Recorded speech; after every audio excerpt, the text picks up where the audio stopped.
Strength of materials నుంచి up to 6 marks వరకు ఈ సెట్లో నుంచి రావడం జరుగుతుంది. అలాగే మిగతా కాంపిటీషన్ ఎగ్జామ్స్ కూడా ఇది చాలా ఇంపార్టెంట్. దీంట్లో ఫస్ట్ యూనిట్ వచ్చేసరికి simple stresses and strains, mechanics of materials. దీన్ని మనం స్ట్రెంత్ ఆఫ్ మెటీరియల్ అంటాం. దీంట్లో ఏంటంటే స్ట్రెంత్ ఆఫ్ మెటీరియల్లో డిఫార్మబుల్ బాడీ అనేది కన్సిడర్ చేస్తాం. డిఫార్మబుల్ బాడీ ఏంటంటే ఒక ఎక్స్టర్నల్ లోడ్ వల్ల అది ఎటువంటి డిఫార్మేషన్ వచ్చినా అంటే చేంజ్ ఇన్ లెంత్ అనేది రావాలి, దాన్ని మనం డిఫార్మబుల్ బాడీ అంటాం. అలాగే రిజిడ్ బాడీ అని ఎప్పుడు అంటామంటే ఎక్స్టర్నల్ లోడ్ వల్ల ఎటువంటి డిఫార్మేషన్ కనుక లేకపోతే దాన్ని ఎక్స్టర్నల్ లోడ్స్ వల్ల ఎటువంటి డిఫార్మేషన్ లేకపోతే దాన్ని మనం రిజిడ్ బాడీ అంటాం. అది మనం ఎక్కువగా ఇంజనీరింగ్ మెకానిక్స్లో కన్సిడర్ చేస్తాం. అదే స్ట్రెంత్ ఆఫ్ మెటీరియల్ వచ్చేసరికి డిఫార్మబుల్ బాడీని కన్సిడర్ చేస్తూ ఉంటాం. ఇది ఎక్స్టర్నల్ లోడ్స్ వల్ల సమ్ డిఫార్మేషన్ అనేది రావడం జరుగుతుంది. చూడండి, ఇక్కడ mechanics of material is the study of the relationship between the external loads applied to a deformable body and the intensity of internal forces acting with in the body. దీన్ని మనం strength of material అంటాం. అలాగే stress వచ్చేసరికి intensity of internal force on specific plane area passing through point. దీన్ని మనం ఎలా చెప్తామంటే internal resistance offered per unit cross sectional area. దీన్ని మనం స్ట్రెస్ కింద కన్సిడర్ చేస్తాం.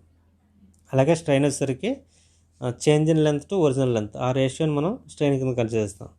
The deformation by changes in length of line segments and changes in angles between them, దీన్ని మనం స్ట్రెయిన్ అంటామంట. మళ్ళీ టైప్స్ ఉంటాయి, చూద్దాం ఒకసారి. దీంట్లో లోడ్ అనేది చాలా ఇంపార్టెంట్. స్ట్రెంత్ ఆఫ్ మెటీరియల్లో load is defined as the set of external forces acting on mechanism. ఆ సెట్ ఆఫ్ ఎక్స్టర్నల్ ఫోర్సెస్ మనం లోడ్ కింద కన్సిడర్ చేస్తూ ఉంటాం. ఇవి కామన్గా ఇచ్చేసి లోడ్స్ ఏంటంటే ఇంజనీరింగ్ అప్లికేషన్స్లో టెన్షన్ అండ్ కంప్రెషన్ ఎక్కువగా ఇచ్చేస్తాం. టెన్షన్ వచ్చేసరికి డైరెక్ట్ పుల్ అంటే ఫర్ ఎగ్జాంపుల్ మనకి ఫోర్స్ ప్రజెంట్ ఇన్ లిఫ్టింగ్ హాయిస్ట్లో మనకి డైరెక్ట్ పుల్ ఉంటుంది, దీన్ని మనం టెన్షన్ టైప్ అంటాం, టెన్షన్ టైప్ ఫోర్సెస్ అంటాం. అలాగే కంప్రెసివ్ ఫోర్సెస్ వచ్చేసరికి డైరెక్ట్ పుష్ అంటాం. దీని వచ్చేసరికి example force acting on pillar or building. ఇక్కడ బిల్డింగ్ పిల్లర్స్ ఉంటాయి కదా, పిల్లర్స్ మీద యాక్ట్ అయ్యే ఫోర్స్ పుష్ టైప్ ఫోర్స్ అనమాట. దీన్ని మనం కంప్రెసివ్ ఫోర్సెస్ అంటాం. సైన్ కన్వెన్షన్స్ వచ్చేసరికి టెన్సైల్ టైప్ ఫోర్సెస్ అయితే టెన్సైల్ ఫోర్సెస్నేమో పాజిటివ్ ఫోర్సెస్ కింద కన్సిడర్ చేస్తాం. అలాగే కంప్రెసివ్ ఫోర్సెస్ వచ్చేసరికి నెగిటివ్ ఫోర్సెస్ కింద కన్సిడర్ చేస్తాం. టైప్ ఆఫ్ లోడ్ వచ్చేసరికి there are number of different ways in which load can be applied to a member. Typical loadings are dead or static loads. ఇందులో first category వచ్చేసరికి dead or static loads అంటాం. దీన్ని non fluctuating forces generally caused by gravity, ఇది static loads అంటారు. అలాగే live load వచ్చేసరికి load due to dynamic effect వల్ల వచ్చే లోడ్స్ని మనం లైవ్ లోడ్స్ అంటాం. ఇది ఏంటంటే load exerted by a lorry on a bridge, దీన్ని లైవ్ లోడ్కి ఎగ్జాంపుల్గా చెప్పొచ్చు. అలాగే impact load or shock loads వచ్చేసరికి డ్యూ టు సడన్ బ్లోస్ వల్ల వచ్చేది ఇంపాక్ట్ ఆర్ షాక్ లోడ్స్ అంటాం. అలాగే fatigue or fluctuating or alternating loads వచ్చేసరికి magnitude and sign of the forces changes the time. ఇవి వచ్చేసరికి రిపీటెడ్ సైక్లిక్ లోడింగ్స్ వాటిని మనం ఫటిగ్ టైప్ లోడ్స్ అంటూ ఉంటాం. స్ట్రెస్ వచ్చేసరికి when A material is subjected to an external force, a resisting force is set up within the component. This internal resistance force per unit area is called stress. మనం basic definition వచ్చేసరికి the internal resistance force per unit area is called stress అంటాం. ఇది ఎంతైతే internal resistance అనేది మనం applied force మీద depend అయి ఉంటుంది అనమాట. అంటే సపోజ్ పి అనే ఫోర్స్ అప్లై చేస్తాం అనుకోండి, ఆ పి అనేది ఇంటర్నల్ రెసిస్టెన్స్ అవుతుంది బై క్రాస్ సెక్షనల్ ఏరియా. ఎంత క్రాస్ సెక్షనల్ అవుతుందో దీన్ని మనం స్ట్రెస్ కింద కన్సిడర్ చేస్తాం. మ్యాథమెటికల్గా వచ్చేసరికి దీని యూనిట్స్ వచ్చేసరికి ఫోర్స్కి యూనిట్స్ వచ్చేసరికి న్యూటన్స్, కాబట్టి per unit cross sectional area వచ్చేసరికి మీటర్ స్క్వేర్, కాబట్టి న్యూటన్ పర్ మీటర్ స్క్వేర్ అనేది స్ట్రెస్కి యూనిట్స్ అనమాట. అలాగే మిగతా యూనిట్స్ కూడా ఉంటాయి సేమ్. మనకు 1 న్యూటన్ పర్ మీటర్ స్క్వేర్ని 1 పాస్కల్స్ కింద కన్సిడర్ చేస్తాం. అంటే పాస్కల్స్ అన్నా న్యూటన్ పర్ మీటర్ స్క్వేర్ అన్నా ఒకటే. ఇక్కడ ఏంటంటే 1 కిలో పాస్కల్స్ వచ్చేసరికి 1000 వస్తుంది, మెగా పాస్కల్స్ వచ్చేసరికి 10⁶ పాస్కల్స్, అలాగే గిగా పాస్కల్స్ వచ్చేసరికి 10⁹ పాస్కల్స్, అదే టెరా పాస్కల్స్ వచ్చేసరికి 10⁻12. డిపెండింగ్ ఆన్ టైప్ ఆఫ్ యూనిట్స్ని బట్టి మనం అక్కడ తీసుకుంటాం జరుగుతుంది. టైప్స్ ఆఫ్ స్ట్రెస్ వచ్చేసరికి స్ట్రెస్ అనేది మెయిన్గా 3 టైప్స్లో ఇచ్చాం ఇక్కడ. ఏంటంటే డైరెక్ట్ స్ట్రెస్, సింపుల్ స్ట్రెస్ అంటాం, ఇండైరెక్ట్ స్ట్రెస్ అంటాం, కంబైన్డ్ స్ట్రెస్ అంటాం. ఇక డైరెక్ట్ సింపుల్ స్ట్రెసెస్లో మనకి 2 టైప్స్ ఉన్నాయి, షీర్ స్ట్రెస్, నార్మల్ స్ట్రెస్. మళ్ళీ నార్మల్ స్ట్రెస్ అనేది 2 types, tensile stress, compressive stress. ఇక్కడ ఏంటంటే షీర్ స్ట్రెస్లో మళ్ళీ చూద్దాం తర్వాత. మళ్ళీ ఇండైరెక్ట్ స్ట్రెస్లో వచ్చేసరికి టార్షనల్ స్ట్రెస్, బెండింగ్ స్ట్రెస్, ఇది కంబైన్డ్ స్ట్రెస్ అన్నాం. ఇక్కడ టార్షనల్ స్ట్రెస్ అనేది మనకి ఎక్కువ షాఫ్ట్లో అట్లా వస్తూ ఉంటుంది. బెండింగ్ స్ట్రెస్ వచ్చేసరికి bending beams, deflection of beams వాటిల్లో మనకి బెండింగ్ స్ట్రెస్ అనేది రావడం జరుగుతుంది. ఇక్కడ కంబైన్డ్ అంటే both torsional and bending stress కూడా రావచ్చు. ఇలా 2 స్ట్రెసెస్ రావడం వల్ల కంబైన్డ్ స్ట్రెస్ అంటున్నాడు. Types of stresses and strains వచ్చేసరికి when a force is applied to an elastic body, the body deforms, the way in which the body deforms depends upon the type of force is applied. ఇక్కడ direct stress అనేది 2 types అనుకున్నాం, tensile stress, compressive stress. ఆ type of లోడ్ని బట్టి ఆధారపడి ఉంటుంది అనమాట. ఇక్కడ టెన్సైల్ ఫోర్స్ అప్లై చేసినాం అనుకోండి, టెన్సైల్ స్ట్రెస్ వస్తుంది. అలాగే కంప్రెసివ్ ఫోర్స్ అప్లై చేసినప్పుడు కంప్రెసివ్ స్ట్రెస్ అనేది ప్రొడ్యూస్ అవుతుంది అనమాట. ఇక్కడ ఏంటంటే టెన్సైల్ ఫోర్స్ వల్ల ద బాడీ అనేది లాంగర్గా అవుతుంది. అంటే ఇక్కడ టెన్సైల్ ఫోర్స్ వల్ల చూడండి, ఈ టెన్సైల్ ఫోర్స్ వల్ల ఏమవుతుందంటే ఇక్కడ బాడీ అనేది డైమెన్షన్ అనేది పెరుగుతుంది, అంటే లాంగర్ అవుతుంది. డెల్టా ఎక్స్ అంటే ఇక్కడ ఎక్స్ అనేది చేంజ్ అవుతుంది. అలాగే కంప్రెసివ్ ఫోర్స్ వల్ల బాడీ షార్టర్, అంటే డిస్టెన్స్ డైమెన్షన్స్ అనేది తగ్గుతుంది. దీంట్లో ఈ ఫోర్స్ ఇలా అప్లై చేయడం వల్ల మనకి డైమెన్షన్స్ అనేది తగ్గుతుంది అనమాట. The resistance offered by the material per unit cross sectional area is called stress. దీని సింపుల్ డెఫినేషన్ ఇది. అలాగే టెన్సైల్ ఆర్ కంప్రెసివ్ ఫోర్స్ ఏదైనా ఇచ్చేసి మనం డైరెక్ట్ స్ట్రెస్ని ప్రొడ్యూస్ చేసుకోవచ్చు, డైరెక్ట్ ఫోర్సెస్ని. ఇక్కడ stress is the force per unit area upon which acts. Stress వచ్చేసరికి సిగ్మాతో ఇండికేట్ చేస్తాం, ఫోర్స్ బై ఏరియా ఎఫ్ఐఏ. దీన్ని న్యూటన్ పర్ మీటర్స్ పర్ అనొచ్చు, లేదంటే పాస్కల్స్ అనొచ్చు. ఒక చోట మనకి బార్స్లో కూడా ఇచ్చేస్తాడు అనమాట. అంటే మనకి బార్స్ పాస్కల్స్ అనొచ్చు, లేదంటే న్యూటన్ పర్ మీటర్ స్క్వేర్ అనొచ్చు, లేదంటే బార్స్లో కూడా చెప్పొచ్చు. ఇక్కడ 1 బార్ ఈజ్ ఈక్వల్ టు మనకి 10⁵ న్యూటన్ పర్ మీటర్ స్క్వేర్ అని వస్తుంది. ఎక్కువగా మనకి మెగా పాస్కల్స్ లేకపోతే పాస్కల్స్లోనే ఎక్కువగా ఇచ్చేస్తుంటాడు. Strain when a body is subjected to some external force, there is some change of dimensions of body. The ratio of change of dimensions of body to the original dimensions of bar of is known as strain. ఏంటంటే change in dimensions of body to original dimensions ఆ రేషియోని మనం strain కింద తీసుకుంటాం అనమాట.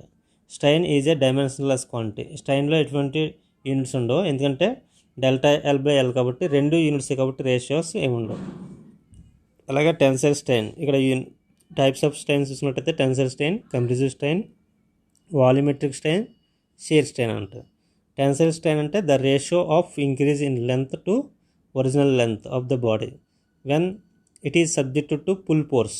అంటే tensile force వల్ల ఆ బాడీలో టెన్సైల్ స్ట్రెయిన్ అనేది ప్రొడ్యూస్ అవుతుంది.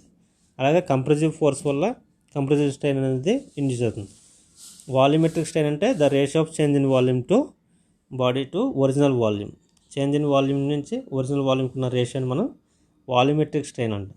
అలాగే షియర్ స్ట్రెయిన్ అంటే the strain due to shear stresses. ఈ షియర్ స్ట్రెసెస్ వల్ల ఆ బాడీలో కనుక ఆ స్ట్రెయిన్ ఇండ్యూస్ అవుతుంది, దాన్ని టైప్ ఆఫ్ షియర్ స్ట్రెయిన్ అంటాం. డైరెక్ట్ స్ట్రెయిన్ మనం ఎప్సిలాన్తో ఇండికేట్ చేస్తాం, దీన్నే మనం లాంగిట్యూడినల్ స్ట్రెయిన్ అంటాం. ఇందులో ఏంటంటే strain is the deformation for unit length, unit original length అని మనం స్ట్రెయిన్ అంటాం. ఇది ఎప్సిలాన్ ఫార్ములా ఇక్కడ ఇచ్చింది మ్యాథమెటికల్గా వచ్చేసరికి epsilon is equal to delta L by L. ఇక్కడ డెల్టా ఎల్ అనేది చేంజ్ ఇన్ లెంత్, ఎల్లో కలర్లో ఉంది కదా ఇక్కడ, అది చేంజ్ ఇన్ లెంత్. అలాగే ఎల్ అనేది ఒరిజినల్ లెంత్, ఇది గ్రీన్ కలర్లో ఉంది. అది change in length to original length రేషియోని మనం స్ట్రెయిన్ అంటాం, లాంగిట్యూడినల్ స్ట్రెయిన్. ఇటు యూనిట్స్ ఏముండవు, ఎందుకంటే ratio of length to length కాబట్టి ఎటువంటి యూనిట్స్ ఉండవు.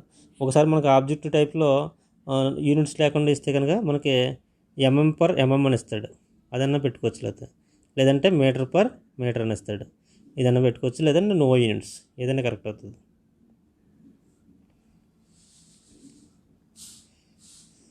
Shear stress and strain when a body is subjected to two equal and opposite forces acting tangentially across the resisting section, as a result of which the body tends to shear off the section. Then the stress induced is called shear stress, tau. దీన్ని టౌతో indicate చేస్తాం. Corresponding strain is called shear strain అంటాం. ఏంటంటే two equal and opposite forces acting tangentially across the resisting section. ఇక్కడ మనకి force అనేది చూడండి, P అనేది ట్యాంజెన్షియల్ ఫోర్స్ అనేది ఈ బాడీకి యాక్ట్ అవుతుంది. అవి ఈ ట్యాంజెన్షియల్ ఫోర్స్ వల్ల ఇందులో ఇండ్యూస్ చేసే స్ట్రెస్ని మనం షీర్ స్ట్రెస్ అంటాం, టౌ. ద కరస్పాండింగ్ స్ట్రెయిన్ మనం షీర్ స్ట్రెయిన్ కింద ఇండికేట్ చేస్తూ ఉంటాం. Shear stress is equal to tangential force by resisting ఏరియాని మనం షీర్ స్ట్రెస్ కింద టౌ కింద ఇండికేట్ చేస్తాం. అలాగే షీర్ మాడ్యులస్ ఆఫ్ రిజిడిటీ, దీన్ని జీతో ఇండికేట్ చేస్తాం. ఇక్కడ tau is direct proportional to pi, ఇక్కడ షీర్ స్ట్రెయిన్ అనమాట. And within elastic limit the shear stress is directly proportional to shear strain. మనం దీన్ని T directly proportional to pi అని చెప్తాం. Tau shear stress tau అంటే pi. G అంటే constant proportionality, known as shear modulus లేదా modulus of rigidity అంటాం. దీన్ని జీతో కానీ ఎన్తో కానీ సితో కానీ ఇండికేట్ చేయొచ్చు. Newton/m², యూనిట్స్. సేమ్ మనకి షీర్ స్ట్రెస్కి ఏదైతే యూనిట్స్ ఉన్నాయో షీర్ మాడ్యులస్ కూడా సేమ్ యూనిట్స్ ఉంటాయి. ఇక్కడ torsional stress, the stresses of the deformation induced in a circular shaft by twisting moment. షాఫ్ట్ని కనుక ఏదైనా మనం ఒక ట్విస్టింగ్ మూమెంట్ అనేది ఇచ్చినప్పుడు దాంట్లో సర్క్యులర్ షాఫ్ట్లో దాంట్లో ట్విస్టింగ్ మూమెంట్ వల్ల వచ్చే స్ట్రెసెస్ని మనం టార్షనల్ స్ట్రెసెస్ అని అంటూ ఉంటాం. ఇది మనకి ఎక్కువగా సాఫ్ట్వేర్లో వస్తుంది. అలాగే వాల్యూమెట్రిక్ స్ట్రెయిన్ ఇందాక మనకు టైప్స్లో వచ్చింది, మళ్ళీ ఒకసారి చూద్దాం. Volumetric strain is a deformed body is defined as the ratio change in volume to of a body to deformation of the original body. అంటే వాల్యూమెట్రిక్ స్ట్రెయిన్ అనేది change in volume to original వాల్యూమ్కి ఉన్న రేషియోని మనం volumetric strain అంటాం. ఏదైనా మనకి ఇక్కడ ఫోర్సెస్ అప్లై అయినప్పుడు ఏటువంటి ఫోర్సెస్ ఇది సమ్ చేంజ్ వాల్యూమ్లో చేంజ్ అనేది వస్తుంది అనమాట. ఎంతైతే చేంజ్ అయిందో ఆ చేంజ్ ఇన్ వాల్యూమ్ని మనకి ఒరిజినల్ వాల్యూమ్కి ఉన్న రేషియోని మనం వాల్యూమెట్రిక్ స్ట్రెయిన్ అంటాం.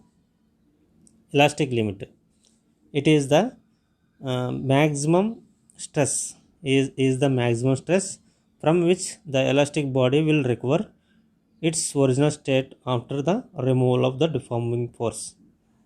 ఎలాస్టిక్ లిమిట్ అని ఎప్పుడు అంటామంటే మనకి స్ట్రెస్ స్ట్రెయిన్ కర్వ్లో వస్తుంది ఎక్కువగా ఇది.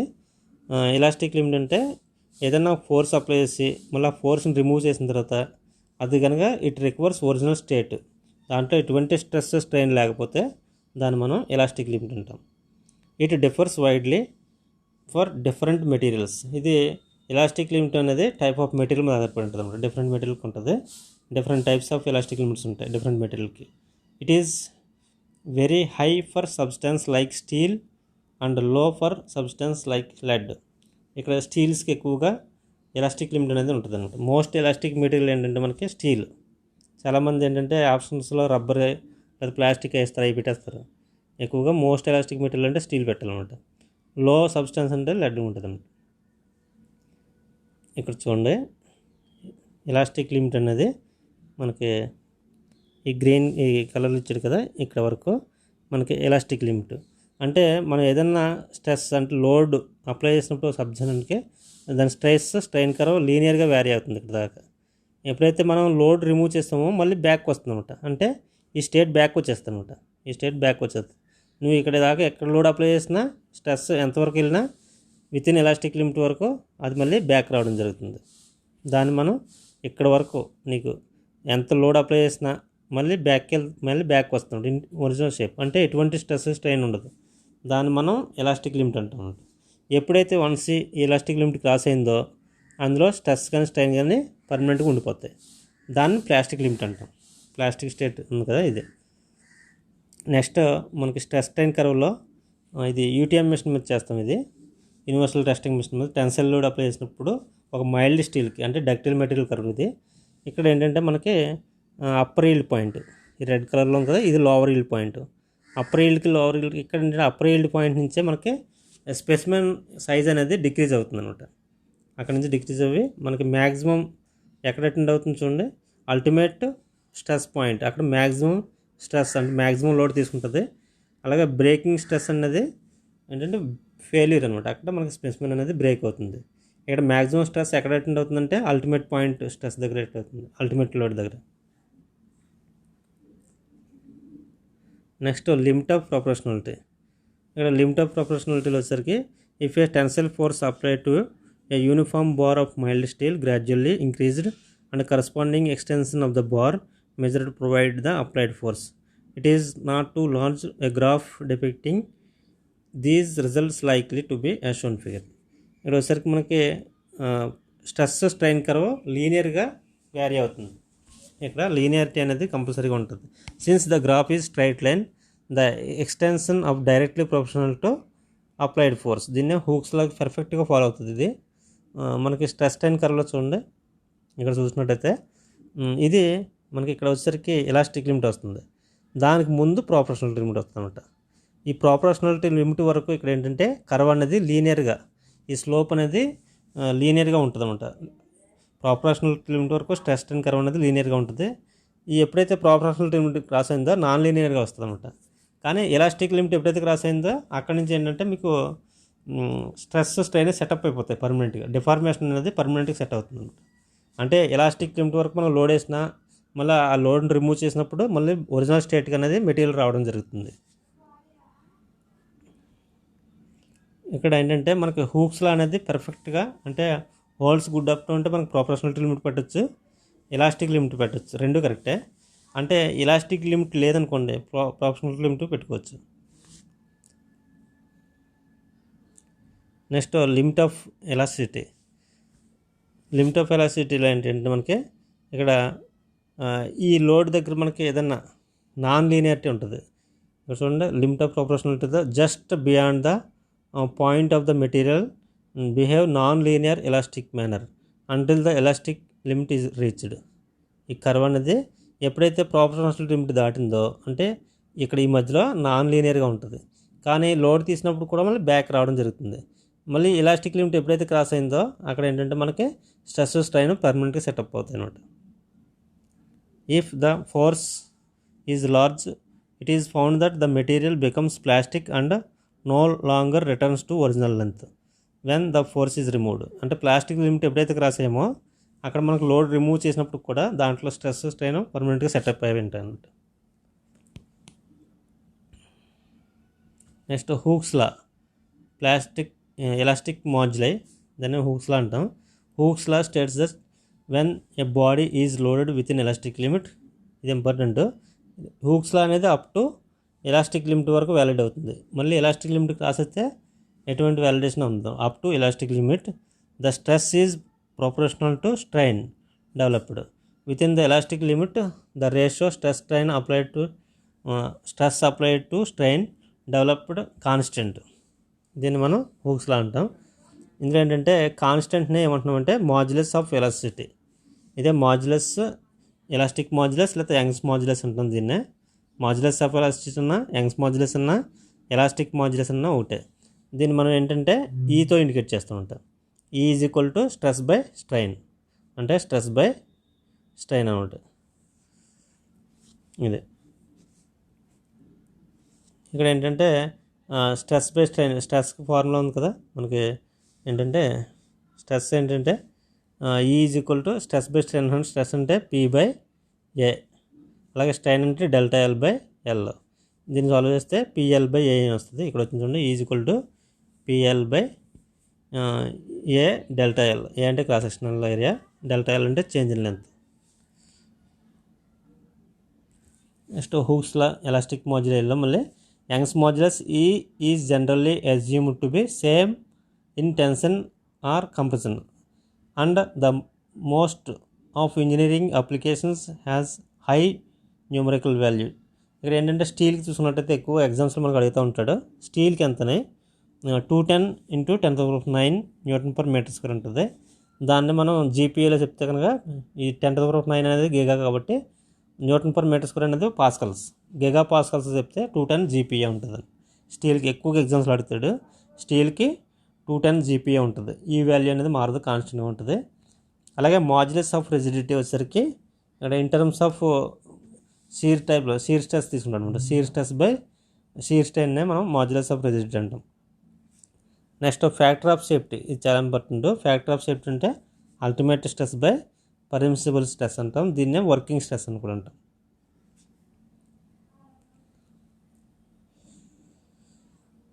మాడ్యులస్ ఆఫ్ వెలాసిటీ వచ్చేసరికి stress is directly proportional to strain. అదే మనం స్ట్రెస్ బై స్ట్రెయిన్ ఒక కాన్స్టెంట్ కింద రిప్రజెంట్ చేస్తాం. ఈ కాన్స్టెంట్నే ఏమంటున్నాం అంటే మాడ్యులస్ ఆఫ్ వెలాసిటీ అంటాం.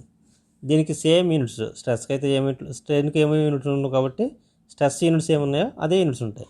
అంటే పాస్కల్స్ కానీ లేకపోతే న్యూటన్ పర్ మీటర్స్ కూడా ఉంటుంది.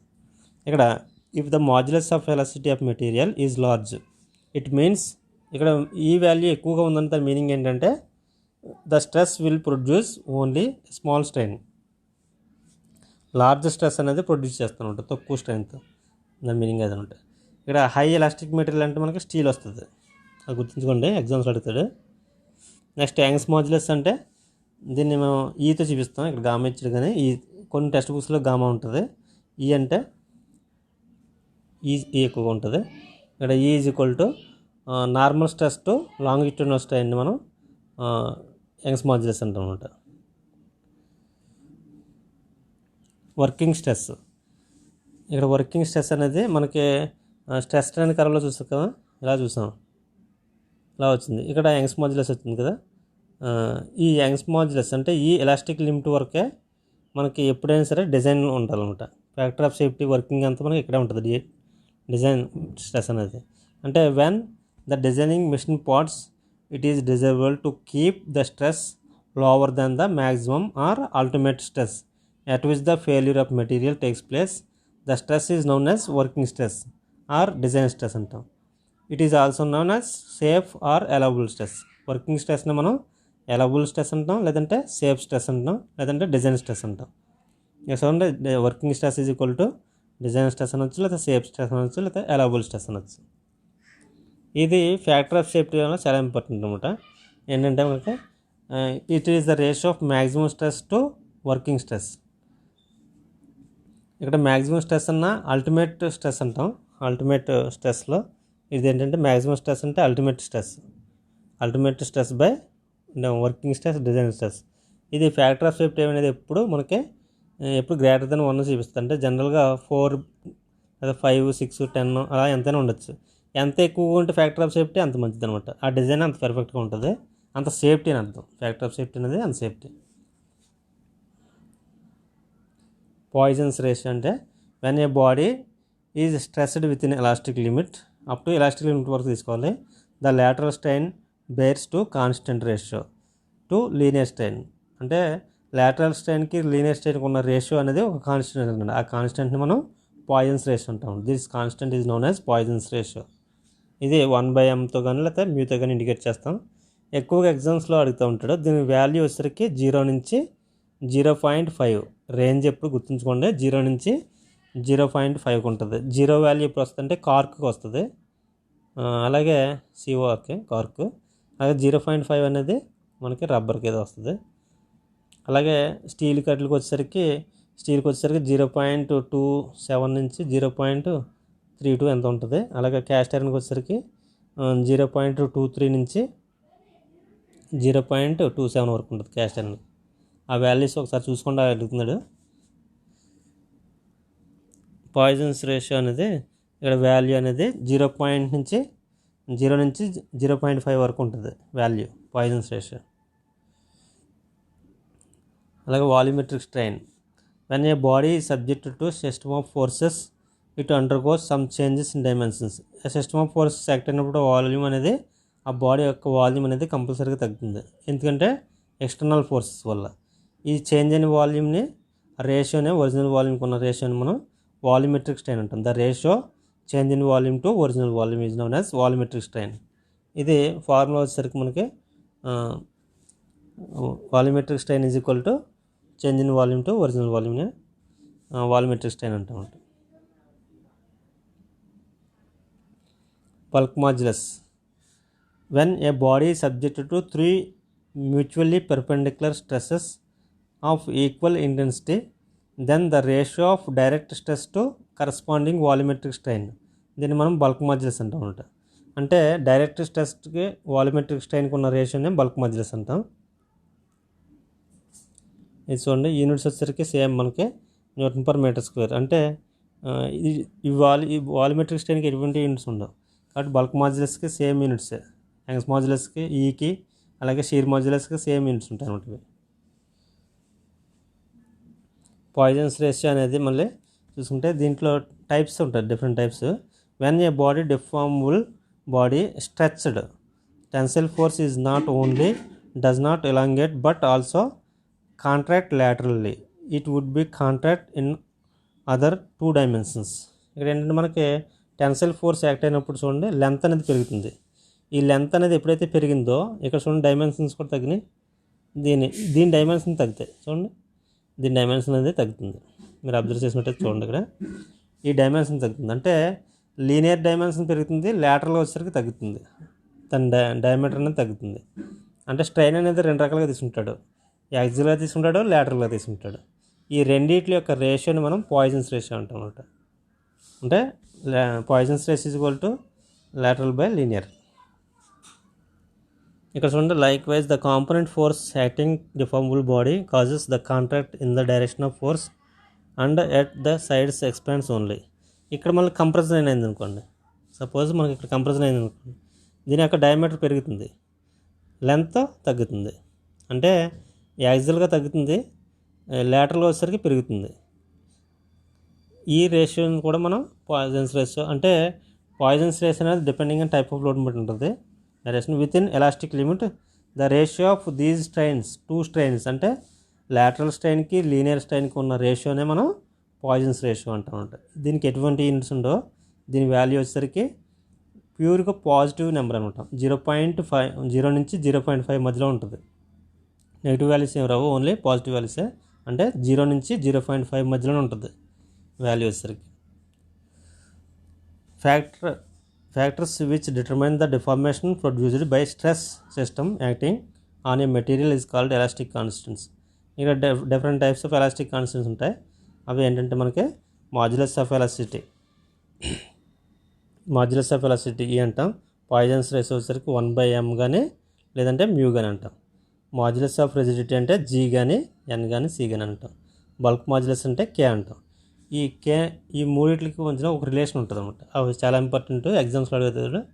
ఇవి చాలా చాలా ఇంపార్టెంట్, చాలా రిపీటెడ్గా అడుగుతూ ఉంటాడు. చూసుకోండి, relation between the modulus of elasticity, bulk modulus and Poisson's రేషియోకి is equal to 3K into 1 - 2 into mu. ఇక్కడ ఏంటంటే మనకి టెక్స్ట్ బుక్స్లో కొన్ని టెక్స్ట్ బుక్స్లో ఈ మ్యూ బదులు 1/m ఇస్తాడు, అది చూసుకోవాలి మీరు. అలాగే ఈజ్ ఈక్వల్ టు 2G అంటే ఇన్ టర్మ్స్ ఆఫ్ ఇక్కడ యంగ్స్ మాడ్యులస్ షీర్ మాడ్యులస్ ఉంటుంది అన్నమాట. Poisons ratio is equal to 2G into 1 + 2 into mu. అలాగే 3 మూడింటికి కామన్గా వచ్చేసరికి is equal to 9kg/3k + G లేదా G + 3k అని ఉంటుంది. ఇవి చాలా చాలా ఇంపార్టెంట్. మనకి ఎగ్జామ్స్లో ఎలా చేస్తాడంటే ఈ వాల్యూస్ 2 ఇచ్చేస్తాడు, ఇది ఫైండ్ అవుట్ చేయాలి. లేదంటే ఈ వాల్యూ ఇస్తాడు, G వాల్యూ ఇస్తాడు, పాయిజన్స్ రేషియో కట్టను ఉంటాయి. ఏదో ఈ రిలేషన్స్లో ఏదో 2 వాల్యూస్ ఇచ్చేసి థర్డ్ వన్ కట్టుకుంటాడు అనమాట. ఇవి చాలా చాలా ఇంపార్టెంట్. మనకి కాంపిటీషన్ ఎగ్జామ్స్లో కూడా, రైల్వేస్లో కూడా ఎక్కువగా అడుగుతూ ఉంటాడు ఈ 3 రిలేషన్స్ మీద ఎక్కువగా. ఈ 3 బై హార్ట్ చేసుకోండి, జాగ్రత్తగా గుర్తుంచుకోండి. ఎందుకంటే మనకి ఆప్షన్స్లో ఆబ్జెక్టివ్ టైప్లు ఇచ్చినప్పుడు కన్ఫ్యూజ్ అవుతూ ఉంటాయి. జస్ట్ ఇవి మైనస్లు ప్లస్లు మారుతాడు కాబట్టి కన్ఫ్యూజ్ అవ్వకూడదు ఇప్పుడు. ఏంటంటే ఇక్కడ పాయిజన్స్ రేషియో లాస్ట్ వచ్చినప్పుడు ఎప్పుడు మైనస్ వస్తుంది, అలా గుర్తుంచుకోండి. ఇది ప్లస్, ఇక్కడ 3K ఇంటూ 1 - 2 మ్యూ వస్తుంది. ఇక్కడ 2G 1 + 2 మ్యూ, G వచ్చినప్పుడు ప్లస్ వస్తుందని లేదా మీకు అలా గుర్తుంచుకొని చేసుకోండి, జాగ్రత్తగా. Next thermal stresses. Thermal stresses అంటే ఈ టెంపరేచర్ స్ట్రెసెస్ అంటాం. ఇవి టెంపరేచర్ స్ట్రెసెస్.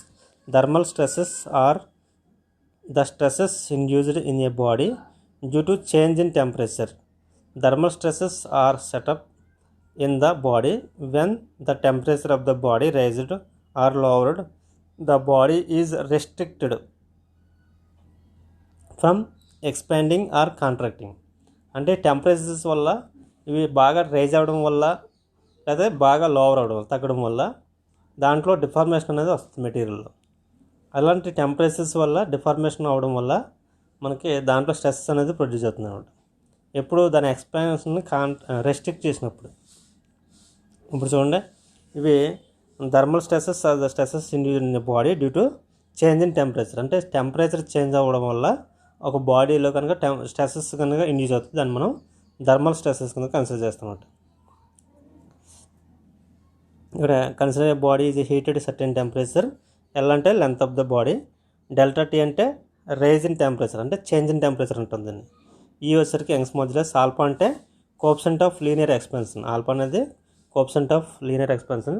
దీని యూనిట్స్ వచ్చేసరికి పర్ డిగ్రీ సెల్సియస్ అని ఉంటుంది, లేకపోతే పర్ డిగ్రీ కెల్విన్స్ అని ఉంటుంది ఈ ఎక్స్టెన్షన్. డెల్టా ఎల్ అనేది extension rod due to rise. ఈ టెంపరేచర్ రైజ్ అవ్వడం వల్ల ఎక్స్టెన్షన్ అవుతుంది కదా, దాన్ని మనం డెల్టా ఎల్ అంటాం. If the rod is free to expanse, thermal strain అనేది ఇక్కడ ఏంటంటే మనకు ఒక రాడ్ ఉందనుకోండి, ఇది ఫిక్స్ చేసాం, ఇది ఫ్రీగా ఎక్స్పాన్స్ ఉంది. ఇది టెంపరేచర్స్ చేంజ్ అవ్వడం వల్ల మనకి కొంత ఇక్కడ మనకి డెల్టా ఎల్ అనేది చేంజ్ అవుతుంది. అది ఎంత స్ట్రెయిన్ అవుతుందంటే it is rod the free to expanse, the thermal strain is developed. అంటే థర్మల్ స్ట్రెయిన్ అనేది ఆల్ఫా డెల్టా టీ అనేది స్ట్రెయిన్ అనేది ఉంటుంది అనమాట. డెల్టా ఎల్ బై ఎల్ వేస్తాం. డెల్టా ఎల్ అనేది ఇక్కడ ఏంటంటే మనకి టెంపరేచర్ స్ట్రెయిన్ అనేది డెల్టా ఎల్ బై ఎల్ కదా. ఇలా ఈ డెల్టా ఎల్ అనేది ఎల్ ఆల్ఫా డెల్టా టీ, ఈ ఎల్ఎల్ క్యాన్సిల్ అయ్యి ఆల్ఫా టీ అని వస్తుంది. చూడండి, ఇక్కడ ఆల్ఫా డెల్టా టీ అని వస్తుంది, అది టెంపరేచర్ స్ట్రెయిన్ అనమాట. అలాగే నెక్స్ట్ ఇంకోటి ఇంపార్టెంట్ పాయింట్ ఏంటంటే మనకి రాడ్ని, అంటే ఏదైనా ఒక రాడ్ని తీసుకుంటే అది మనకి ఇక్కడ కూడా రెస్ట్రిక్ట్ చేసాం అనుకోండి, ఇది హీట్ చేసినప్పుడు ఇది ఎక్స్పాండ్ అవుతుంది అనుకోండి, ఎక్స్పాండ్ అయినప్పుడు ఇది దీని యొక్క ఫ్రీ ఎక్స్పాన్షన్ అవునప్పుడు ఎటువంటి స్ట్రెస్ ఉండదు. ఫ్రీగా ఎక్స్పాన్షన్ కాకుండా రెస్ట్రిక్షన్ చేస్తే, దాని బోత్ సైడ్స్ రెస్ట్రిక్షన్ చేసి అప్పుడు మనం హీట్ చేసినప్పుడు ఇది ఎక్స్పాండ్ అవుతుంది కదా, అప్పుడు మనకి కంప్రెసివ్ స్ట్రెస్ అనేది ప్రొడ్యూస్ అవుతుంది అనమాట. అలాగే దీన్ని టెంపరేచర్ని తగ్గించామనుకోండి, అంటే కాంట్రాక్ట్ అవుతుంది. కాంట్రాక్ట్ అవ్వడం వల్ల ఏమవుతుంది, దీంట్లో టెన్సైల్ స్ట్రెస్ అనేది వస్తుంది అనమాట. సపోజ్ ఇక్కడ చూడండి, ఒక రాడ్ తీసుకున్నాం, ఈ బోత్ సైడ్స్ మనం ఫిక్స్ చేసేసాం. ఇప్పుడు దీన్ని నేను ఏం చేశాను, టెంపరేచర్ని తగ్గించాను, నెగిటివ్ టెంపరేచర్లు తీసుకెళ్ళాను. అప్పుడు ఇది ఏమవుతుంది, కాంట్రాక్ట్ అవుతుంది. కాంట్రాక్ట్ అవుతుంది అంటే ఏంటి, ఇక్కడ ఉన్న లోడ్ ఏమవుతుంది, ఇట్లా ఆగుతుంది. అంటే ఇది ఇలా అవుతుంది కాబట్టి మీకు ఈ రాడ్ని ఇటు యాక్ట్ అవుతుంది అనమాట. అంటే ఈ ఫిక్స్డ్ సపోర్ట్స్ దగ్గర మీకు పుల్లింగ్ ఫోర్స్ అనేది వస్తుంది అనమాట. దాన్ని మనకి టెన్సైల్ ఫోర్స్ అంటాం. అదే టెంపరేచర్ పెంచినప్పుడు రెస్ట్రిక్ట్ చేస్తుంది. ఎప్పుడైతే మనకి ఇది రాడ్ని ఇలా పెట్టామో, టెంపరేచర్ ఎప్పుడైతే పెంచామో ఇది ఇటు ఎక్స్పెండ్ అవ్వడానికి ట్రై చేస్తుంది. కాబట్టి ఈ వాల్స్ అనేది ఏం చేస్తుంది, ఇటు కంప్రెస్ చేస్తాను అనమాట. ఇవి ఫిక్స్ చేసాం కదా, మరి బోత్ సైడ్ ఫిక్స్ చేసాం కాబట్టి మనం హీట్ చేసినప్పుడు ఇది ఎక్స్పాండ్ అవ్వడానికి రెస్ట్రిక్షన్ అవుతుంది. కాబట్టి ఈ రాడ్ని కంప్రెస్ చేస్తారనమాట. ఇది ఎక్స్పాండ్ అవ్వకుండా ఇది కంప్రెస్ చేస్తుంది కాబట్టి ఇది కంప్రెసివ్ ఫోర్స్ వస్తుంది టెంపరేచర్ పెంచినప్పుడు. టెంపరేచర్ తగ్గించినప్పుడు ఇవి అంటే ఇది రాడ్ అనేది డైమెన్షన్ తగ్గించుకోవడానికి చూస్తుంది. అప్పుడు ఈ సపోర్ట్స్ అనేది తగ్గనకుండా చూస్తాయి. అప్పుడు టెన్సైల్ ఫోర్స్ వస్తుంది అనమాట. అది టెంపరేచర్ స్ట్రెస్ ఉంది. అంటే ఇక్కడ ఎక్స్పాన్షన్ అనేది రెస్ట్రిక్ట్ చేస్తేనే టెంపరేచర్స్ అనేది స్ట్రెస్ అనేది ప్రొడ్యూస్ అవుతాయి. స్ట్రైన్ అనేది అలా కాదు. అవి ఏంటంటే మీకు ఫ్రీగా ఉన్నప్పుడు ఒక సైడు ఫ్రీగా ఉంటే మీకు టెంపరేచర్స్ వల్ల టెంపరేచర్ స్ట్రైన్ అనేది వస్తుంది. స్ట్రెస్ మాత్రం థర్మల్ స్ట్రెస్ అనేది ఎప్పుడు వస్తుందంటే మీకు దాంట్లో ఏ టైప్ ఆఫ్ స్ట్రెస్ వస్తుంది అనేది రెస్ట్రిక్ట్ చేయాలి. ఇక్కడ చూడవచ్చు మీరు, the extension of the rod delta L is equal to L alpha delta tea. ఇది ఫార్ములా, మ్యాథమెటికల్గా ఫార్ములా. డెల్టా ఎల్ అనేది ఎల్ ఆల్ఫా డెల్టా టీ అనేది వస్తుంది. ఎగ్జామ్స్లో అడుగుతాడు, ఇవి సింపుల్ ప్రాబ్లమ్స్ ఇస్తున్నాడు. అలాగే if the body is restricted from the expansion మనం రెస్ట్రిక్ట్ చేస్తే కనుక ఫ్రీలో థర్మల్ స్ట్రెస్ అనేది ప్రొడ్యూస్ అవుతుంది అనమాట. అది ఎంత అంటే ఇక్కడ సిగ్మా టీ అంటే థర్మల్ స్ట్రెస్ అనమాట, ఎప్సిలాన్ టీ అంటే మనకి థర్మల్ స్ట్రెయిన్, ఆ రేసరికి ఈ ఇక్కడ delta T is equal to అంటే thermal stress is equal to E into alpha delta T అనేది ఫార్ములా అనమాట. ఇది గుర్తుంచుకోవాలి. అంటే thermal stress is equal to E into alpha delta T. The stress and strain when the support yields. If the support yields the amount of equal to delta, then the actual expansion is given the difference between the thermal strain and actual strain అంటే ఇక్కడ ఈ definition ఒకటి గుర్తుంచుకోండి సరిపోద్ది మీకు. ఇది important, ఎగ్జామ్స్లో ఎక్కువ వస్తున్నాయి. నెక్స్ట్ స్ట్రెయిన్ అనేది ఇంపార్టెంట్. ఇక్కడ థర్మల్ స్ట్రెస్ అనేది ఇండ్యూస్ అవ్వాలంటే కంపల్సరీగా దాని ఎక్స్పాన్షన్ అనేది రెస్ట్రిక్ట్ చేయాలి, అది గుర్తుంచుకోండి. ఇక్కడ ద వాల్యూస్ ఆఫ్ ఈ యంగ్స్ మాడ్యులస్ వాల్యూస్ డిఫరెంట్ మెటీరియల్స్కి డిఫరెంట్గా ఉంటాయి. మోస్ట్ ఎలాస్టిక్ మెటీరియల్ ఏంటంటే మనకి స్టీల్. ఇక్కడ చూడవచ్చు మనకి స్టీల్ అనేది 200 నుంచి 220 వరకు ఉంటుంది జీపీఏ యూనిట్స్. అలాగే క్యాస్ట్ ఐరన్ వచ్చేసరికి 100 నుంచి 160 వరకు ఉంటుంది. కాపర్ వచ్చేసరికి 90 నుంచి 110, బ్రాస్ వచ్చేసరికి అప్ టు 90, అల్యూమినియం వచ్చేసరికి అప్ టు 80, టెంపర్ వచ్చేసరికి 10 వాల్యూస్ అనేది. Next isotropic material. Isotropic material ఏంటంటే isotropic material have elastic properties that are independent of direction. Most common structural of materials are isotropic. Isotropic material అంటే same elastic constants అంటే same elastic properties కనుక ఉంటే in all directions దాన్ని మనం isotropic material అంటూ ఉంటాం. అంటే ఇండిపెండెంట్ ఆన్ డైరెక్షన్స్ ఎటువంటి డిఫరెంట్ అవ్వవు, ఓన్లీ అవి ఇండిపెండెంట్గా ఉంటాయి డైరెక్షన్ మీద. అంటే same elastic properties in any డైరెక్షన్గా ఉంటే మనం దాన్ని ఐసోట్రోపిక్ మెటీరియల్ అంటాం. అలాగే ఎనిసోట్రోపిక్ మెటీరియల్ అంటే the material whose properties depends on direction. ఇది డైరెక్షన్ మీద డిపెండ్ అవుతుంది. మెకానికల్ ప్రాపర్టీస్ అంటే మెటీరియల్ ఊజ్ ప్రాపర్టీస్ అనేది దాన్ని మేము మెకానికల్ ప్రాపర్టీస్ అంటాం. మెకానికల్ ప్రాపర్టీస్ అనేది depend on directions. An important class of anisotropic material are fibre or reinforced composites. మనకు ఫైబర్ మెటీరియల్ కానీ లేకపోతే రీఇన్ఫోర్స్డ్ కాంపోజిట్ మెటీరియల్స్ కానీ ఇవన్నీ మనకి anisotropic material depending on direction మీద ఆధారపడి ఉంటాయి మెకానికల్ ప్రాపర్టీస్. అలాగే హోమోజినియస్ మెటీరియల్ అంటే ఇక్కడ హోమోజినియస్ మెటీరియల్ అంటే same composition throughout any point. అంటే ఏ బాడీ మనకి త్రూ అవుట్ కాంపోజిషన్ సేమ్గా ఉంటాయి కదా, దాన్ని కాంపోజిషన్ అంటే మనకి పర్సంటేజ్లో ఉంటుంది. దాంట్లో ఉన్న మెటీరియల్ యొక్క కాంపోజిషన్ సేమ్గా ఉంటే దాన్ని మనం హోమోజినియస్ మెటీరియల్ అంటూ ఉంటాం. ఇవి మనకి బెండింగ్ మూమెంట్ ఈక్వేషన్స్ వాటిల్లో వస్తుంటాయి. The material should be homogeneous isotropic అనే వస్తూ ఉంటాయి అన్నమాట. ఎగ్జిబిషన్స్ అట్లా వస్తూ ఉంటాయి ఎక్కువగా. Homogeneous material if the has same composition at every point in the body. Homogeneous material may not be isotropic. Next principal stresses and strains. ఇందులో ఏంటంటే ప్రిన్సిపల్ స్ట్రెసెస్ అంటే planes that have no shear stress are called principal planes. ఇక్కడ మనకి ఏంటంటే normal stresses తీసుకుంటాం మనం ఒక ప్లేన్ని పర్పెండిక్యులర్గా, అంటే ఒక ఆబ్లిక్ సిస్టంలో కనుక తీసుకుంటే, సపోజ్ మనకి ఇలా తీసుకుంటే దీన్ని జస్ట్ సింపుల్ స్ట్రెస్ అంటాం. అలా కాకుండా ఒక ప్లేన్ని ఆబ్లిక్లో తీసుకుంటే దాంట్లో స్ట్రెసెస్ ఏ విధంగా యాక్ట్ అవుతాయి అనేది మనం దీంట్లో చూడవచ్చు అనమాట.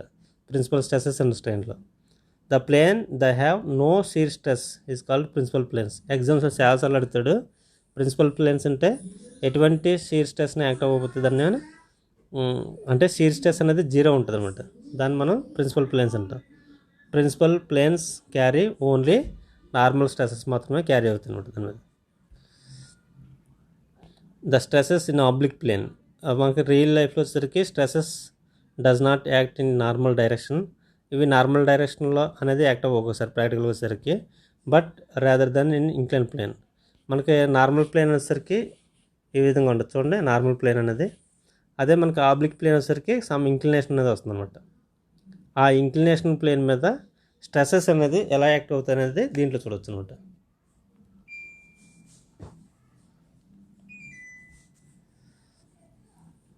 Stresses in oblique plane. ఇందులో ఏంటంటే మనకి థీటా అనేది ప్లేన్ యాంగిల్, అంటే ఎంత ఇంక్లినేషన్ వచ్చిందో చూడొచ్చు. ఇక్కడ స్ట్రెస్ అనేది నార్మల్ స్ట్రెస్ వచ్చేసరికి పీబై అనేది కామన్ ఫార్ములా. ఇక్కడ సిగ్మా ఎన్.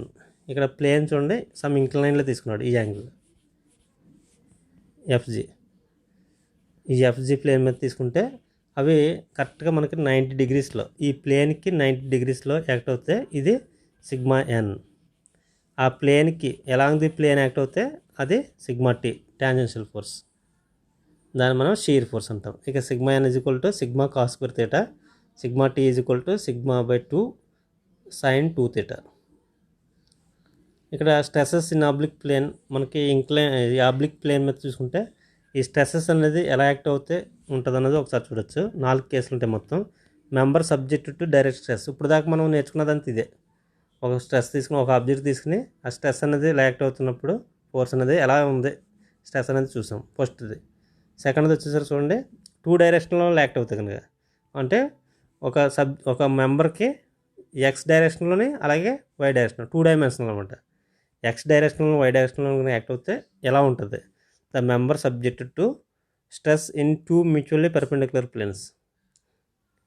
ఇది సెకండ్ కేస్. థర్డ్ కేస్ వచ్చేసరికి the member subjected to simple shear stress. అంటే ఓన్లీ ఈ మెంబర్కి షీర్ స్ట్రెస్ని ఒకటి కన్సిడర్ చేస్తున్నాం. అంటే షీర్ స్ట్రెస్ అంటే ప్యారలల్ ఫోర్సెస్ అనమాట. ఇవి ఇలా యాక్ట్ అవుతే కనుక మనకి ఎలా ఉంటుంది? ఇది థర్డ్ కేస్.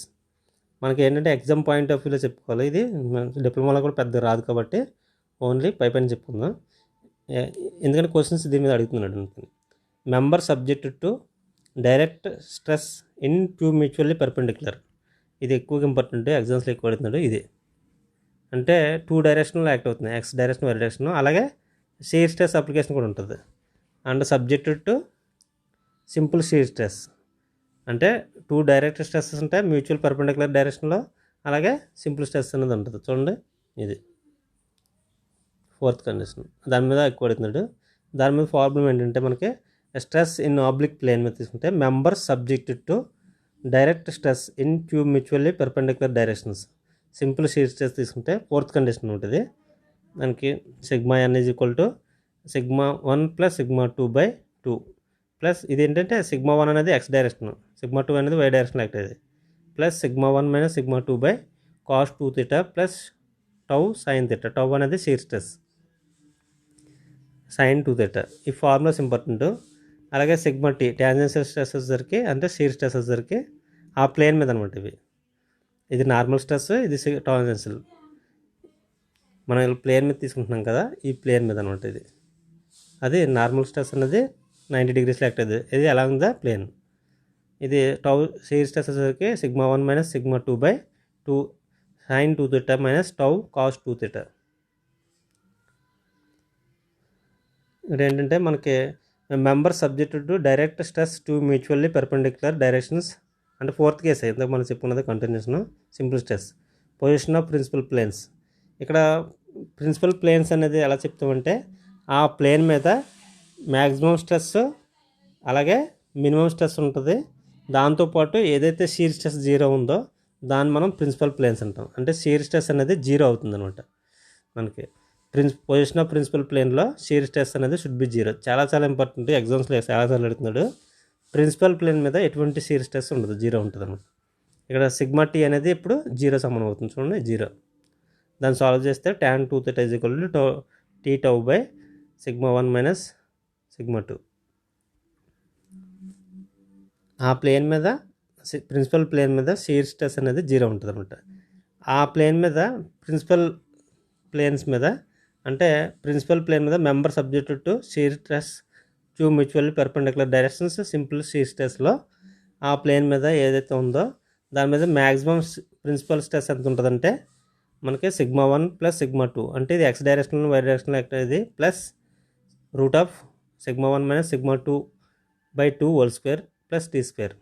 ఇక్కడ ఏంటంటే ప్లస్ ఉంటుంది మ్యాక్సిమంకి, మైనర్కి వచ్చేసరికి ఇక్కడ మైనస్ ఉంటుంది, అది తేడా. ఇవి కూడా ఇంపార్టెంటే, ఎగ్జామ్స్లో అడుగుతున్నారు, చూసుకోండి. ఇక్కడ ఈ ప్రిన్సిపల్ ప్లేన్స్ మీద షీర్ స్ట్రెస్ని లేకపోతే ఆబ్లిక్ ప్లేన్స్ మీద నార్మల్ స్ట్రెస్ని ఫైండ్ అవుట్ చేయడానికి మోర్స్ సర్కిల్ అనేది ఒక గ్రాఫికల్ మెథడ్ అనమాట. ఇది మనకి సిలబస్లో లేదు, జస్ట్ మోర్స్ సర్కిల్ అంటే ఏంటి నేర్చుకున్నంతే. ఈ మోర్స్ సర్కిల్ అనేది ఈ ప్రిన్సిపల్ ప్లేన్స్ మీద స్ట్రెస్సెస్ స్ట్రెయిన్స్ని నార్మల్ స్ట్రెయిన్స్ని అంటే ఫైండ్ అవుట్ చేయడానికి, normal stress strain find out చేయడానికి ఎక్కువగా గ్రాఫికల్ రిప్రజెంటేషన్లో ఎక్కువగా ఇచ్చేస్తుంటుంది. ఇక్కడ సిగ్మా n అనేది నార్మల్ స్ట్రెస్, సిగ్మా 1 అనేది maximum normal stress, sigma 2 intermediate, sigma 3 అనేది మినిమం, థీటా అనేది angle formed the inclination of plane, tau అనేది షీర్ స్ట్రెస్. ఈ నామన్క్లేచర్స్ జస్ట్ ఈ మోర్ సర్కిల్లో the maximum value is equal to half of the difference. ఇది ఎక్కువగా అడుగుతూ ఉంటాడు. ఈ షీర్ స్ట్రెస్ అనేది వన్ హాఫ్ ఆఫ్ ది అంటే one half of the difference between the two plane principal stresses, దాన్ని మనం ప్రిన్సిపల్ షీర్ స్ట్రెస్ అంటామంట. అంటే tau is equal to sigma P1 minus sigma P2/2. దీన్ని ఏమంటుంటే equal to one half of the difference between the two plane principal stresses. ఆ principal స్ట్రెసెస్కి half difference అనమాట వేసుకుంటే అది మ్యాక్సిమం షీర్ స్ట్రెస్ వస్తుంది అనమాట. ఇక్కడ ఏంటంటే మనకి ఎక్కువగా ఎగ్జామ్స్లో అడిగేది largest value of principal stress is known as principal stress. ఇక్కడ లార్జెస్ట్ వాల్యూ ఆఫ్ ప్రిన్సిపల్ స్ట్రెసెస్ని మనం ప్రిన్సిపల్ స్ట్రెస్ అంటాం. అలాగే a plane on which the principal stresses is known as principal planes. ఆ ప్లేన్ మీద యాక్ట్ అయ్యే ప్రిన్సిపల్ స్ట్రెసెస్ ఏదైతే act అవుతుందో ఆ ప్లేన్ మనం ప్రిన్సిపల్ ప్లేన్ అంటున్నాం. ఆ ప్రిన్సిపల్ ప్లేన్ మీద షీర్ స్ట్రెస్ అనేది ఎప్పుడు జీరో ఉంటుంది. షీర్ స్ట్రెస్ అనేది జీరో ఉంటుంది. The plane carrying maximum normal stress is called major. ఆ ప్లేన్ మీద ఏదైతే ఇంక్లైన్ ప్లేన్ ఉందో ఈ ప్లేన్ మీద మనకి మ్యాక్సిమం స్ట్రెస్ సిగ్మా ఎన్ అనుకుంటే మ్యాక్సిమం మినిమం స్ట్రెస్ ఆ ప్లేన్ మీద షీర్ స్ట్రెస్ అనేది జీరో ఉంటుంది. అలాగే plane carrying maximum normal stress is called major principal stress అంటాం. అదే మినిమం వచ్చరికి normal stress major principal stress ఉంటుంది. దాన్ని ప్లేన్ క్యారింగ్ మినిమం నార్మల్ స్ట్రెస్ని అదే మైనర్ ప్రిన్సిపల్ ప్లేన్ అంటాం. దాన్ని మనం normal stress is called minor normal stress అంటాం. ఈ యొక్క డయామీటర్ని దేన్ని ఇండికేట్ చేస్తానని అడుగుతూ ఉంటాడు. మోర్స్ సర్కిల్లో మనకి మోర్స్ సర్కిల్లో ఈ డయామీటర్ అనేది రేడియస్ మ్యాక్సిమం షీర్ ఫోర్స్ని ఇండికేట్ చేస్తాం అనమాట. అదొకటి అడుగుతాడు. మ్యాక్సిమం షీర్ ఫోర్స్ అనేది మోర్స్ సర్కిల్ రేడియస్ని ఇండికేట్ చేస్తుంది. ఆ రేడియస్ అనేది డిఫరెన్స్ ఆఫ్ ఇందా చెప్పుకున్నాం కదా, one half of the difference. ఇది sigma P1 minus sigma P2/2. అదే రేడియస్ ఆఫ్ మోర్ సర్కిల్ని ఇండికేట్ చేస్తాం అన్నమాట. సమ్ ఆబ్జెక్టివ్ క్వశ్చన్ చూసుకున్నట్టయితే ఎలా ఉంటాయో చూద్దాం ఒకసారి. ఇవి if equal and opposite forces act on a body subjected to elongate it the stress developed is called. ఇవి ఆపోజిట్ ఫోర్సెస్ యాక్ట్ అవుతున్నాయి బాడీ మీద అనుకుంటే ఏ టైప్ ఆఫ్ స్ట్రెస్ ఉండదు. ఇలా ఉన్నప్పుడు ఇవి ఆపోజిట్ పుల్స్ అంటే మనకి టెన్సైల్ స్ట్రెస్ అనేది ప్రొడ్యూస్ అవుతుంది అనమాట. ఇది 2009లో ఇచ్చాడు ఈ సెట్లో. అలాగే if A bar expands freely due to heating వల్ల ఆ బార్ అనేది ఎక్స్పాండ్ ఫ్రీగా అవుతుందంటే అది ఎటువంటి స్ట్రెస్ డెవలప్ అవుతుంది. ఇందాక మీరు చెప్పాను, ఓన్లీ ఒక బాడీ తీసుకుంటే ఈ బాడీ మీద మనం హీట్ చేస్తున్నప్పుడు ఇది ఎక్స్పాండ్ అవుతుంది అంటే స్ట్రైన్ వస్తుంది, change in length to original length. కానీ ఎటువంటి స్ట్రెస్ అనేది ప్రొడ్యూస్ అవుతుంది ఎందుకంటే ఫ్రీగా ఎక్స్పాండ్ అవుతుంది కాబట్టి. ఇది ఎప్పుడైతే మనం రెస్ట్రిక్ట్ చేసామో అప్పుడు స్ట్రెస్ అనేది వస్తుంది అనమాట. అది రెస్ట్రిక్ట్ చేసినప్పుడు హీట్ చేసినప్పుడు ఎఫెక్ట్ అవుతుంది కాబట్టి అప్పుడు మనకి ఏంటంటే కంప్రెసివ్ స్ట్రెస్ అనేది వస్తుంది. అలాగే ఇది కూల్ చేస్తున్నప్పుడు టెన్సైల్ స్ట్రెస్ అనేది వస్తుంది. అది డిపెండింగ్ అని. ఇక్కడ మనకి ఏంటంటే ఎక్స్పాండ్ ఫ్రీలీ అన్నాడు. ఎక్స్పాండ్ ఫ్రీలీ అంటే నో స్ట్రెస్ అనమాట. నెక్స్ట్ ఆబ్జెక్టివ్ క్వశ్చన్స్లో థర్డ్ చూసుకున్నట్టయితే బ్రేకింగ్ స్ట్రెస్ అనేది less than the ultimate stress. మన స్ట్రెస్ ట్రెండ్ కర్వ్ చూసుకుంటే ఈ టైప్లో ఇలా ఉంటుంది కదా, ఇది ఏంటంటే అల్టిమేట్. ఇది వచ్చేసరికి బ్రేకింగ్ ఎప్పుడు అల్టిమేట్ కన్నా తక్కువ ఉంటుంది.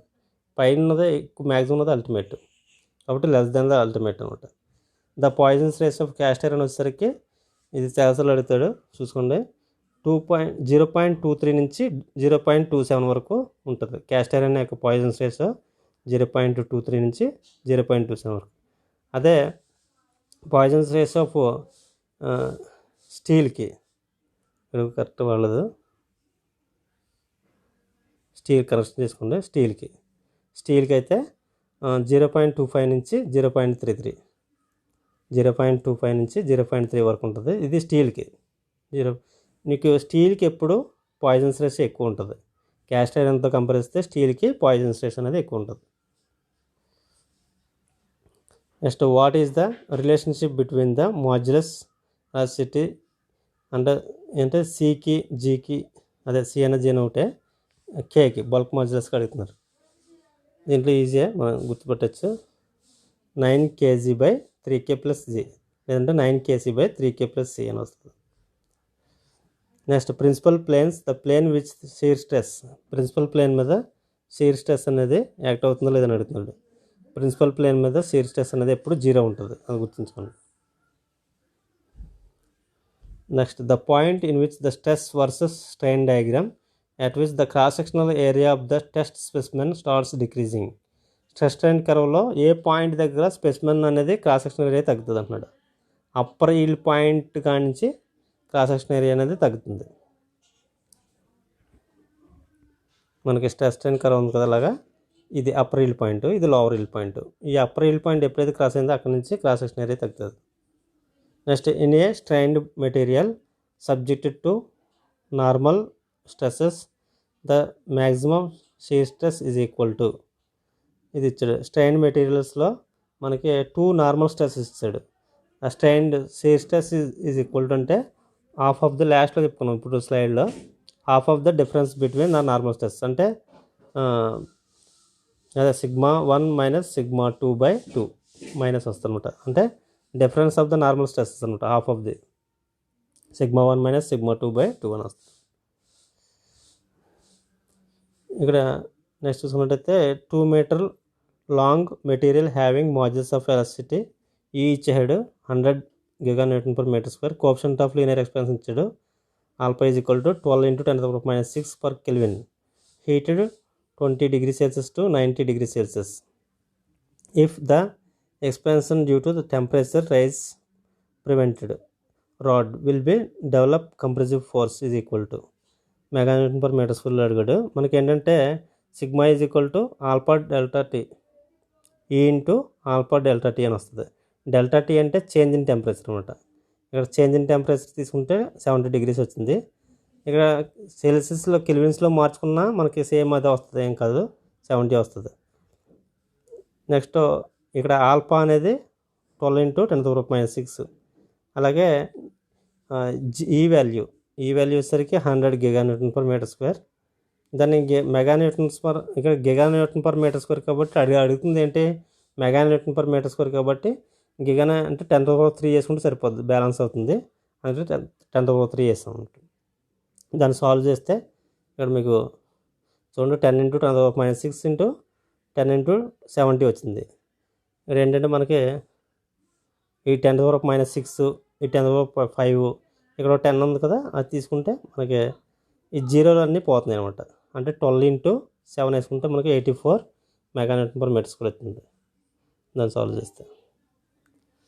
Next, Hooke's law holds good up to elastic limit వరకు ఇది వర్క్ చేస్తుంది. ఓకే, ఒకవేళ ఎలాస్టిక్ లిమిట్ ఆప్షన్లో లేకపోతే ప్రొపోర్షనాలిటీ లిమిట్ ఇస్తాడు, అది పెట్టుకోవచ్చు. ఈ రెండిట్లో ఏదైనా కరెక్ట్. అంటే ఎలాస్టిక్ లిమిట్ వరకు ఇచ్చుకోవచ్చు, ఒకవేళ ఎలాస్టిక్ లిమిట్ లేకపోతే ప్రొపోర్షనాలిటీ లిమిట్ ఇస్తారు, చూసుకోండి. Next, the intensity of stress which causes unit strain is called, దీన్ని మనం మాడ్యులస్ ఆఫ్ ఎలాస్టిసిటీ అంటాం. ఇంటెన్సిటీ ఆఫ్ స్ట్రెస్ అంటే σ/యూనిట్ స్ట్రెయిన్, ఆ రేషియోని మనం ఏమంటున్నాం σ/E అదే ఎప్సిలాన్ని మనం స్ట్రెస్/స్ట్రెయిన్ని మాడ్యులస్ ఆఫ్ ఎలాస్టిసిటీ అంటాం అన్నమాట. ఇవి మీకు sample questions. Okay, thank you.